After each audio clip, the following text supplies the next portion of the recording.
mu Rwanda urubanza ruregwamo Rusesabagina na bagenzi be rwakomeje mu rukiko rw'ubujurire i Kigali kuri wa mbere. Abaregera indishyi barimo abari bafite ibigo bikora imirimo yo gutwara abagenzi n'abari bafite imodoka zabo zatwitswe nibo bahawe akanya bagaragaza ibihombo batewe n'ibitero byagabwe na FLN bibarirwa mu magana y'amamiliyoni, basaba urukiko rw'ubujurire kuzabagenera indishyi ikwiye. Ku murongo wa telefone ndi kumwe n'umunyamakuru w'ijwi ry'Amerika Asumutakaboyi. Wiriweho? Wiriwe neza Venuste. None abasaba ayo mamiliyoni ndishyi barashingira kuki? Urakoze, nakubwira ko kuri iyi nshuro aribwo muri uru rukiko habonetsemo abasaba indishyi ziremereye bitewe n'imodoka zabo nazo zari zihenze zatwikiwe muri ibi bitero bya FLN, cyane cyane zatwikiwe muri Nyungwe. Hari za kompanyi zari zifite amakwasiteri yatwaraga abantu, hari nka kompanyi yitwa Alpha Express isaba miliyoni hafi 400 mu mafaranga y'u Rwanda. Abasaba rero izi ndishyi barashingira ko za kwasiteri ubwazo zari zihenze zaguraga miliyoni zirenga 50, bakavuga ko izo kwasiteri zinjizaga amafaranga menshi buri munsi, hafi ibihumbi birenze 50 buri munsi. Bagakuba n'iyi minsi yose rero itambutse izo kwasiteri zidakora, bakaba bavuga bati tukwiriye kubona amafaranga ariko bashyitsa izi nyungu zingana gutya, nako indishyi zigera kuri miliyoni 381 niyo iyi kompanyi yitwa Alpha isaba. Ikindi muri uru rubanza kuri uyu wa mbere harimo n'abantu bari bafite imodoka zabo ku giti cyabo zatwitswe. Navuga nk'uwari executive wa Nyabimata, imodoka ye yarahiye, niba mujya mubona amashusho menshi n'ikunda kwerekanwa, yarahiye irakongoka nyuma y'uko ibitero bya FLN nabo bari bamutemye nawe ameze nabi. Abo bose rero uyu munsi baraka amafaranga afatika, navuga ko ari nayo asa nkaho azamura umubare munini wasaga miliyari asabirwa indishyi muri uru rubanza rwa Rusesabagina na bagenzi be. Ubushinjacyaha hari icyo bwabivuzeho magingo aya? Ntabwo ubushinjacyaha buragira icyo buvuga, ahubwo urukiko nirwo rwasabye uwunganira abangirijwe izi modoka, bavuga batese assurance zindi musanzwe mukorana ntacyo baba barigeze bakora kugira ngo bishyure izi modoka. Uwo mwunganizi rero baregera indishyi yasobanuye ko assurance yavuze ko ibitari yarabiteganije, ko kugeza ubu ngubu bataragira ikintu bishyura izi modoka zangijwe. Assurance nyine ivuga ko ibi bintu bimeze nk'aho ari ibintu bidasanzwe, ntabwo yigeze ibishyura. Urukiko rukaba rugifite impungenge ruvuga ruti niba assurance itarabishyuye cyangwa se hakiri ibiganiro hagati ya assurance none namwe mukaba mwabizanye mu rukiko, ni gute ikintu kimwe cyazigirwaho ku mpande ebyiri? Ariko kugeza ubu mwavoka aravuga ati nta kintu assurance yakoze, nta n'ikindi kigo na kimwe kirishyura izi modoka, ari nayo mpamvu twayobotse inzira y'urukiko. Ku ruhande rw'abaregwa se bo bemera ko ibyo bikorwa byo gutwika ayo mamodoka babikoze koko? Ku ruhande rw'abaregwa hari abemeye ibi bikorwa ndetse babisabira imbabazi. Twavuga nka Nsabimana Karisi Sankara, ubwo yemera ibi bitero bya FLN akemera ibyangijwe byose n'ibi bitero. Hari benshi rero bagiye banabyemera bakabisabira imbabazi, navuga Sankara. Hari n'abandi barwanyi bagiye bavuga bati koko twari turi muri iyi mitwe, ariko hari abandi bavuga bati tugeze tugaragara ahabereye ibitero ntitwigeze tugira uruhare urwo ari rwo rwose mu bitero byagabwe n'uyu mutwe wa FLN. Hari ababyemera hari n'abatabyemera. Hasigaye ingingo zingana iki kugira ngo iki kibazo cyo gusaba indishyi kirangire ndetse n'urubanza nyirizina rwa Rusesabagina na bagenzi be rupfundikwe? Ndibaza ko ntabwo wenda navugira urukiko, sinzi icyo urukiko ruteganya, ariko iburanisha ryarangiye ubushize bavuga ko bashobora kuri iyi minsi 2, uyu munsi no kuwa kabiri, urubanza bakarupfundikira tukazategereza isomwa mu bujurire. Uyu munsi biramutse bigenze neza baregera indishyi bose navuga ko basa nk'abagiye wenda barayi barangiye, hanyuma umunsi wa nyuma w'ejo haramutse habaye ikindi gikorwa akagira icyo wenda bavuga ku rubanza muri rusange ko rwagenze mu bujurire, akaba ari nabwo bahita bapfundikira iburanisha, hagategerezwa imyanzuro mu bujurire izasomwa nyine n'urukiko igihe kizaba cyagenwe. Asumuta Kabuyi umunyamakuru w'Ijwi ry'Amerika i Kigali ndagushimiye cyane kandi nkwifurije umunsi mwiza. Urakoze cyane Venuste.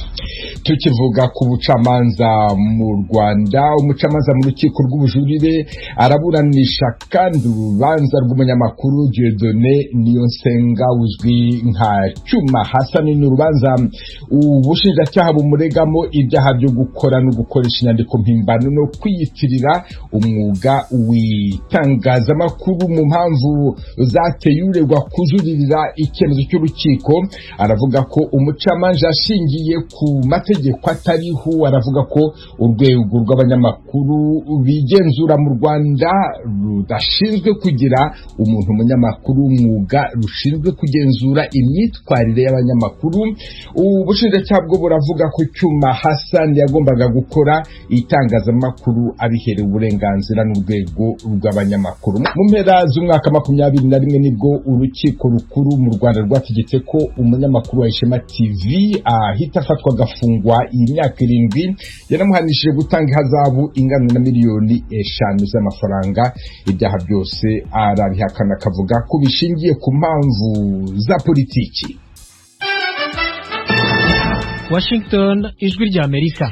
Mukomeje kumva radio Ijwi ry'Amerika ivugira Washington DC mu Kirundi n'Ikinyarwanda. Mu Burundi umwana umwe gusa kwijana mu bakuwe mu byabo ni ushobora kwiga byuzuye, mu gihe 67 batajya ku ishuri ushyizemo n'abaheruka gutaha bava mu buhungiro. Ibyo bikaba bishobora gutuma bagirwa abagore bakiri bato cyangwa se bagahohoterwa. Nibyashyizwe ahagaragara kuri wa mbere mu cyegeranyo cyakozwe n'umuryango Save the Children. Abarundi bagera ku 420 bahunze igihugu hagati y'umwaka 2015 na 2017, ariko abagera ku 183 bamaze gutaha kuva mu mwaka 2019 kubera umutekano watangiye kugaruka mu gihugu. Umuryango Save the Children wakoze ubushakashatsi mu kwezi kwa 11 umwaka ushize mu ntara za Kirundo, Ruyigi na Cankuzo. Usanga abana batahuka bahura n'ibibazo byo kwiyandikisha kubera kubura impapuro z'umwirondoro bwite. Ku bana 606 babajijwe 10% nibo bashoboye kwemererwa kwiga, 23% biga igice, naho 67% ntibakandagira mu ishuri. Tukivuga ku Burundi, leta y'icyo gihugu irasaba Ubufaransa kutongera gufasha ibinyamakuru ko birwanya ubutegetsi bw'u Burundi. Byavuzwe na Minisitiri ushinzwe itangazamakuru mu Burundi. Kigali, Pierre Claver niyo nkuru. Igihugu c'Ubufaransa cifuza ko igisata c'amaradiyo n'ibinyamakuru gisubira kunaguka kikizegwa n'abanyagihugu nk'uko userukira ico gihugu mu Burundi yabishikirije. Ambassadeur Jeremy Blin yatangaje ko igihugu ciwe cahaye Burundi uburyo bungana n'imiliyaridi 2 z'amarundi kugira ngo igisata co kumenyesha amakuru gitezwe imbere mu mugambi witwa PAPROM, Projet d'appui à la professionnalisation des médias mu Gifaransa. Aha umushikiranganje ajuru kumenyesha amakuru Leokadinda Ndacayisaba yashimye iyo mfashanyo. Yibukije ko hari binyamakuru n'amaradiyo bimwe bimwe byataye umurongo. Les crises politiques qu'a connu notre pays il y a quelques années ont eu un impact sur les relations. Zahitiye mu gihugu zaratumye icuka kiba kibi hagati ya leta n'abamenyesha amakuru.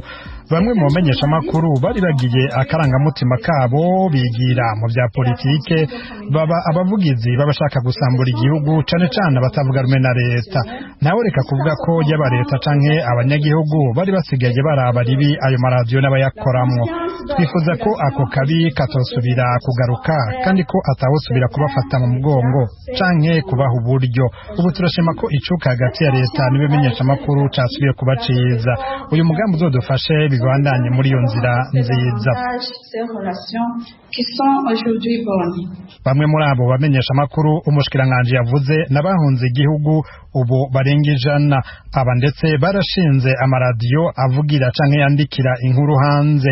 Ayo aratungwa gatoke n'ubutegetsi kwa ijambo abatavuga rumwe na leta.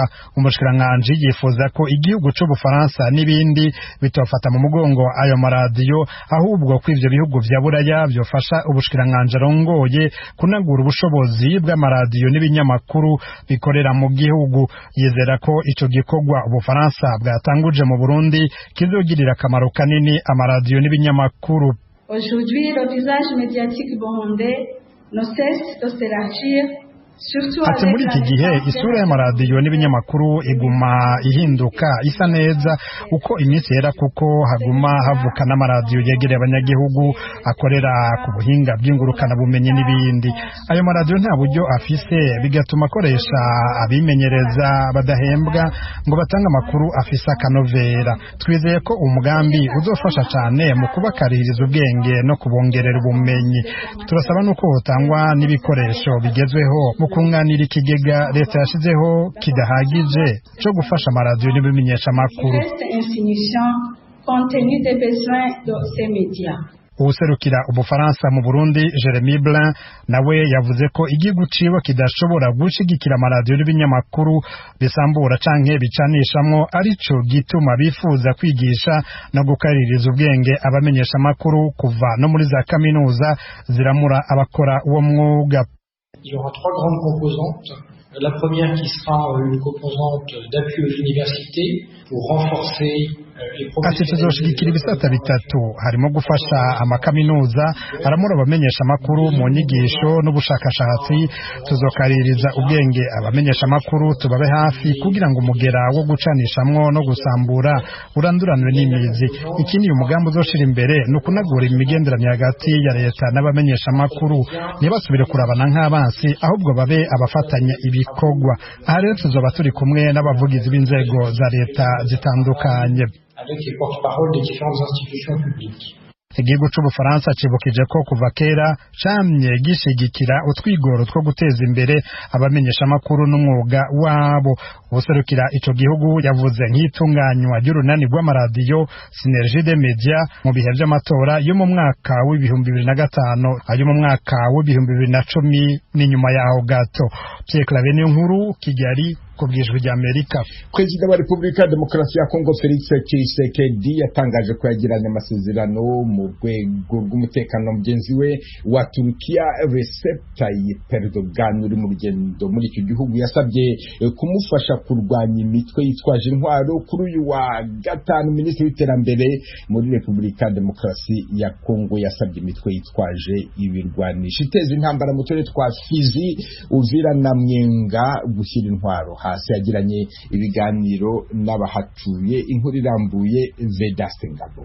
Muri ibi biganiro byahuje Minisitiri François Rubota n'abaserukira amoko atandukanye yo mu mujyi wa Uvira ndetse n'inzego zitandukanye zirimo societe civile, urubyiruko ndetse n'abahagarariye abagore. Minisitiri François Rubota w'iterambere mu biturage yasabye imitwe yitwaje ibigwanisho yo mu moko atandukanye kuva mu gihuru kugira ngo bateze imbere ibikorwa by'iterambere biri mu muriro, amazi meza ndetse n'imihanda muri teritwari ya Fizi na Uvira na Mwenga zibasiwe n'intambara kuva mu mwaka w'1964 kugeza uyu munsi. Zungumzia zaidi hiyo inayohusu usalama, kwa kuwa mnavyosikia na mnavyojua usalama unakuwa mdogo sana katika. Twaganiriye cyane bijyanye n'umutekano, nk'uko mubyumva nuko mubizi umutekano ni muke mu misozi izengurutse teritwari ya Fizi, Uvira na Mwenga. Abantu benshi barapfuye, hari n'impunzi nyinshi. Ubutumwa ntanga nuko iyi mitwe yitwaje ibigwanisho yareka intambara igasaka amahoro kugira ngo duteze imbere igihugu. Minisitiri François Rubota yagaragarije abari aho ko ivangura rishingiye ku moko n'amakuru y'ibihuha anyura ku mbuga nkoranyambaga zo muri utu turere bidindiza urubyiruko rwinshi aho kwihangira imirimo. Uyu muyobozi ashimangira ko hari amakuru menshi anyura ku mbuga nkoranyambaga y'ibihuha amwita kuba umurundi wo mu Cibitoki kandi ari umukongomani. Ikibazo cy'ingabo z'u Burundi ziri muri teritwari ya Uvira nacyo cyagarutsweho n'abari bitabiriye ibi biganiro. Lungwe Diallo ni umuyobozi w'abazeyi b'inyangamugayo z'Abafureru, yari mu bitabiriye ibi biganiro. Hari ubutumwa yahaye Minisitiri Rubota amusaba yuko yamushyikiriza umukuru w'igihugu cya Kongo. Ugenda ubwire perezida, umubwire ko abantu ba Uvira bibaza impamvu igisirikare cy'u Burundi cyambuka ku manywa ntibabivuge, bambuka nijoro ntimuvuge. Niba mwaratugurishije nimuvuge. Minisitiri Rubota yavuze yuko azakora raporo y'iyi mitwe yitwaje ibigwanisho y'abanyamahanga iri muri Uvira akazayishikiriza Minisitiri w'Intebe ndetse agakopi Perezida wa Repubulika ya Demokarasi ya Kongo. Gusa abari muri ibi biganiro basabye leta ya Kongo kurasa imitwe yose yitwaje ibigwanisho ikorera muri izi teritwari. Nubwo biruku, igihugu cy'u Burundi kivuga yuko nta gisirikare cyabo kiri ku butaka bwa Kongo. Amashyirahamwe yigenga avuga yuko teritwari ya Fizi, Uvira na Mwenga habarugwa imitwe yitwaje ibigwanisho y'abanyamahanga n'abakongomani 90. Vedaste Ngabo ku bwaragijwe rya Amerika, Uvira mu Ntara ya Kivu y'Epfo.